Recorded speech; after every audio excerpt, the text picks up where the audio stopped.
So, don't drive on I-95, that's my advice. Wow, what an experience. I'm really pleased to be here today because for the last 3 years I've spent a lot of time learning about the issue of HVHF, which is high volume hydrofracturing. I've actually been working on it a little longer than that. I would say probably 4 years. The first thing that I found out was that a guy in New York who's on the city council named Gennaro, who's a geologist, and he's the environmental guy, was having a hearing in the city because he was so concerned about what he was hearing about this, because the New York City water supply comes from basically in front of my house, my farm, up in the Catskills.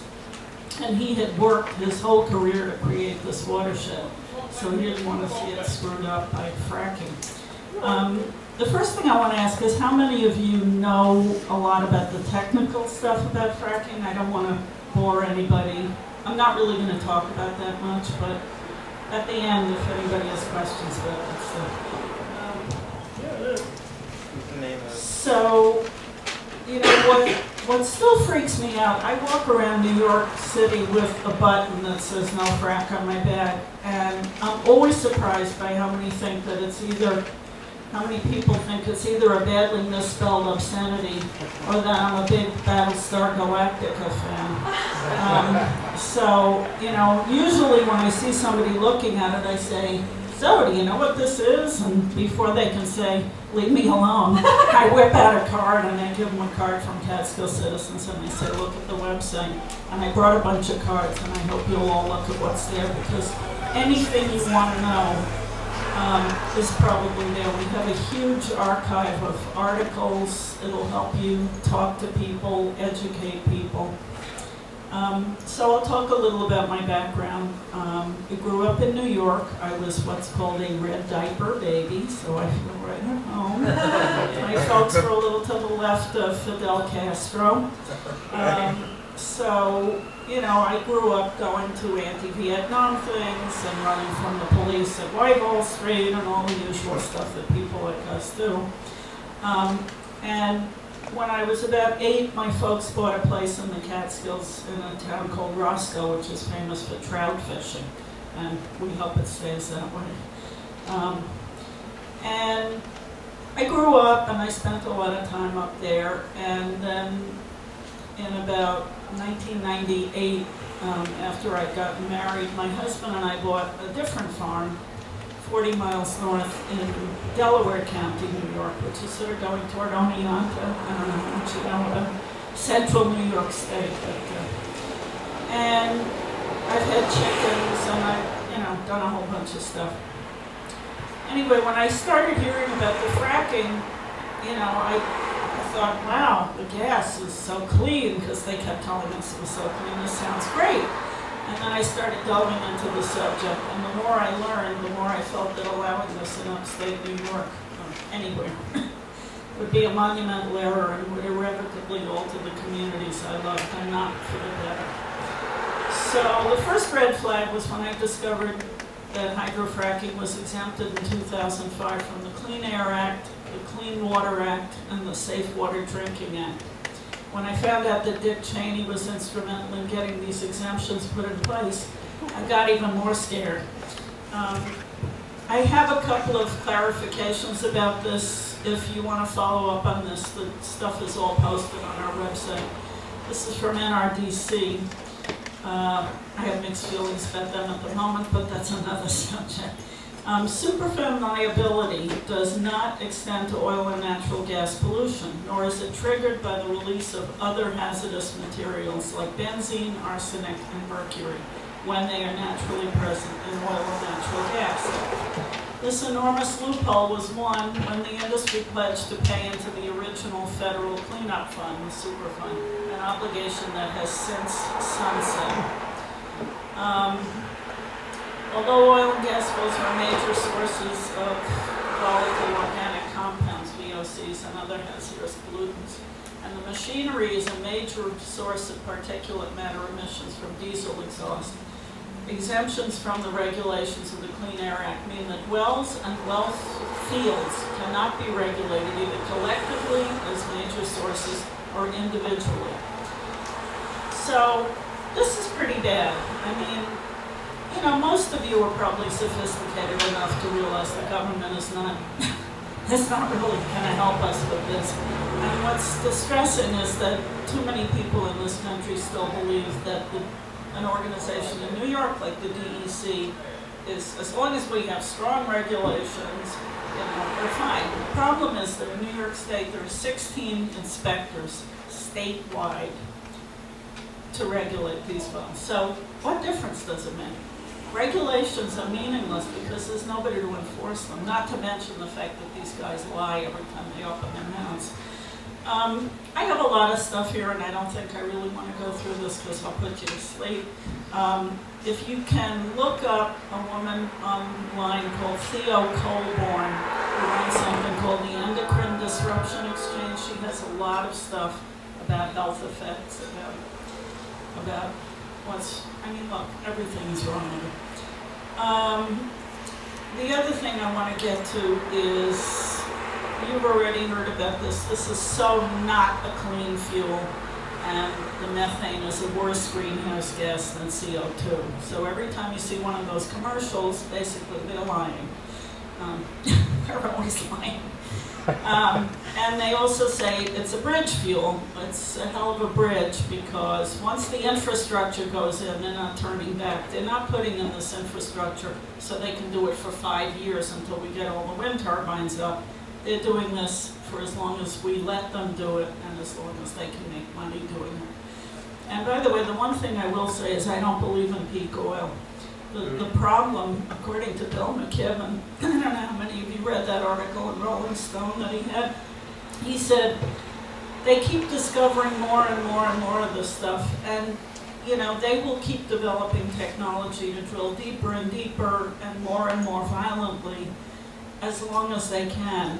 And the problem is that just what they know about now can't be extracted without pushing us over the edge. So that's just the stuff they know about now, much less what they find. The job claims are a lie because they inflate the figures and it leads to losses in other industries. It's a boom and bust industry. And you know, what's really sad in our area, and we hear this all the time, well, we need the jobs. Well, you know, you can create all kinds of jobs with renewables that don't kill people.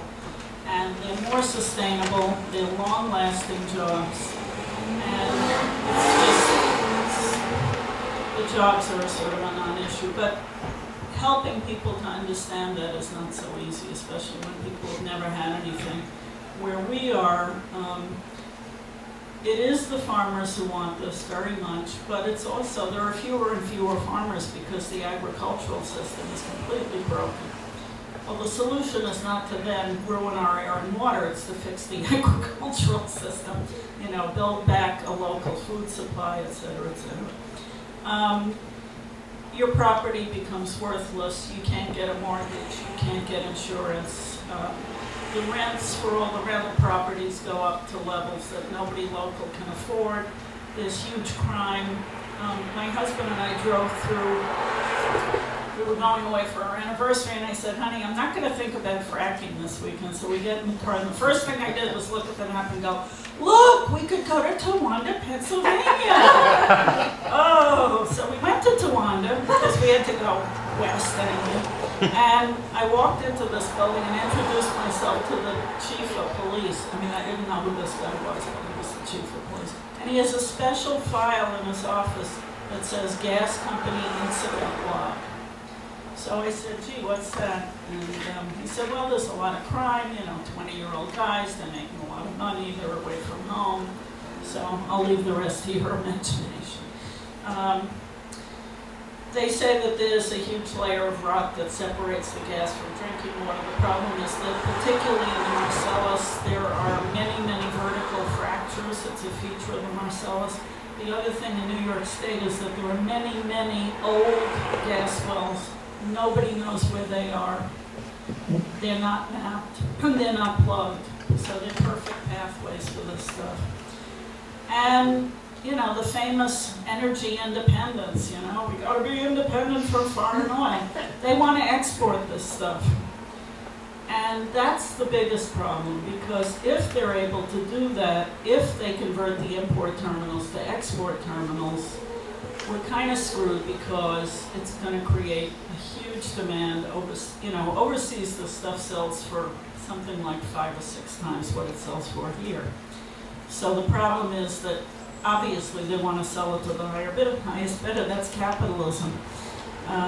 So we're trying to fight now. Look, I should say a couple of things about what we've been working on. We were in Washington at the end of July. I went ahead of the big rally. Wasn't big enough, but next time it'll all be there, and it'll be bigger. We went and we lobbied. I mean, look, I don't believe in the government, but I have to do something. So we try to talk to people and say, you know, will you support the bill that Markey's introducing to block exports, for example? So something like that we hope is going to do some good. I don't know. So I'm not sure. I mean, there's a lot of stuff. I'll tell you what we talked about in Washington in terms of strategies, because there were a lot of groups there. You know, everybody who comes into this movement says, well, you know, why isn't there a big coalition? And the answer is that a lot of times, even in the wonderful world of anti-fracking, people don't get along, or there are egos. So I think it's actually valuable to have a lot of little groups. And the grassroots groups are the best, because you guys and people I work with are so clear-eyed about what needs to be done. And it takes a lot of people to work on this. I think the hardest thing is to get people to believe that they can make a difference, because a lot of people I talk to are so cynical at this point. And I'm talking about rednecks, and I'm saying, these are not lefties, you know. I say, well, yeah, the corporations are kind of running. Well, I know that. Nothing I could do about that. I mean, they've just given up, basically. So, you know, part of it, like, the best thing I've probably done is that for 3 years I've done an anti-fracking table at a farmer's market. And I really recommend that if you have any way of doing this, any place where people don't know about fracking, this is a huge way to reach people. Any public market, crafts market, food market, anything out on the street. You give out literature, you answer questions, you argue with people. There's a vegetable farmer who the first summer kept ripping me and saying, yeah, drill here, drill now, you know. So we developed a nice relationship, bantering, you know. And actually the guy right next to me was a maple syrup guy, and the first thing, you know, I said, so how do you feel about fracking? He said, oh, I don't like to argue with my neighbors. The culture up there is don't have a discussion, don't disagree, don't stick out. So I said, oh, did you sign a lease? And he said, oh, yeah, I thought it would help me with my taxes. So I said, yeah, I get it. So as the people were coming up to my table and starting to tell horror stories from Pennsylvania, it just happened. I was lucky that day. Lucky to have horror stories that this guy could eavesdrop on. He looked more and more dejected. And at first he said, there was a kid, and he said, oh yeah, they ruined our water right away. They drilled the test well. And so I turned to Larry and I said, so Larry, what do you think? Oh, he's just making that up. I said, why would he do that? Well, he just wants to make trouble. So when this woman from Pennsylvania came and said, you know, the same thing, basically, people getting sick, so she walked away and I couldn't help it. It was like, I said, so Larry, is she making that up? He said, no, she's living them. I mean, he got it. The vegetable guy who started off ribbing me when I told him about exports last year, because his big trump card was, you know, we need bring the soldiers home, we're not going to fight for oil. And I said, did you know they're going to export most of this? And he said, oh, they can't do that. How can they do that? I said, they turn it into liquid natural gas. I don't believe it. So when he saw me this year at the beginning of the summer, he said, you know, when you told me that last year, I didn't believe you, but then I saw it in a couple of other places, reliable places, not like you. And he said, so I guess it's true. And then he said something really heartbreaking, but it made me feel that the 3 years hadn't been in vain. He said, well, I just hope it's safe because I think it's inevitable. And that's very sad, because here's a guy who makes his living from the land. If his water gets ruined, he's out of business. And he actually makes money selling vegetables. He sells out every week. I mean, he's amazing. I don't know, do you want to do Q&A? Yeah, okay. I don't know what you want to know, but if I can't answer it, I bet you can. So if you want to just, so there's a couch or whatever, we can take, wherever there's no podium in your way, we can start taking questions. Before that though, I want to see a quick show of hands.